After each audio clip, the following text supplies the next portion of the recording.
I'm going to keep this straightforward because I know a lot of people feel a little nervous when they're looking at a treadmill that doesn't have a motor. You want to know if you're really getting a solid piece of equipment or just a gimmick you'll regret. Link is in the description if you want to check the product details on Amazon. In the next few minutes, I'll walk through what it's like to actually use a curved manual treadmill at home, what you're really paying for, and whether the Motorless model lives up to the hype or falls short. First, let's talk about why a manual treadmill can be a tough sell. Most of us are used to the convenience of a motor that sets the belt speed for you, and we assume that without it, you either have to push a tiny belt that slides away or you'll end up with a piece of gym equipment that's more decorative than functional. The hesitation usually centers on three things. How hard will it be to get a good workout? Will it fit in a typical home gym space? And does the price actually reflect a durable product, or is it just a cheap fold-up that will wobble after a few weeks? Those are the questions I asked myself before I even unboxed this thing. The Motorless curved treadmill is marketed as commercial grade, even though it's motorless, and it leans on a few key claims. 6 resistance levels, an LCD display that shows basic stats, and a weight capacity of 450 pounds. Those sound impressive on paper, but the real test is how they translate when you're actually stepping on the deck. I set it up in a spare room that's about 8 by 10 feet. The footprint is roughly the size of a standard treadmill, but because the deck is curved, you need a little extra clearance at the ends. The assembly was straightforward. The frame snaps together, the deck bolts into place, and the LCD panel mounts on the front with a couple of screws. No power cord, no need to find a wall outlet, which is a nice bonus if you're dealing with a cramped apartment layout.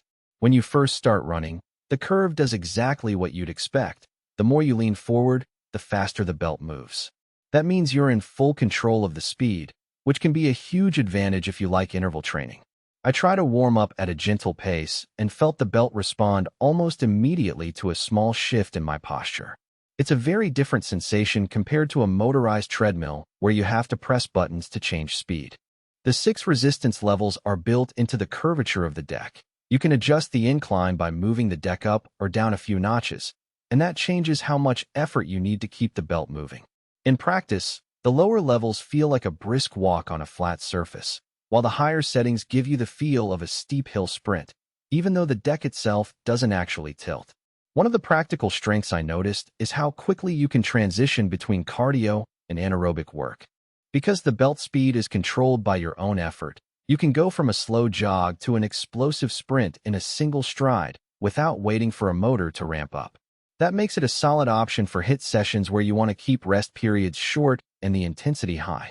The LCD display, while basic, shows time, distance, speed, and calories burned.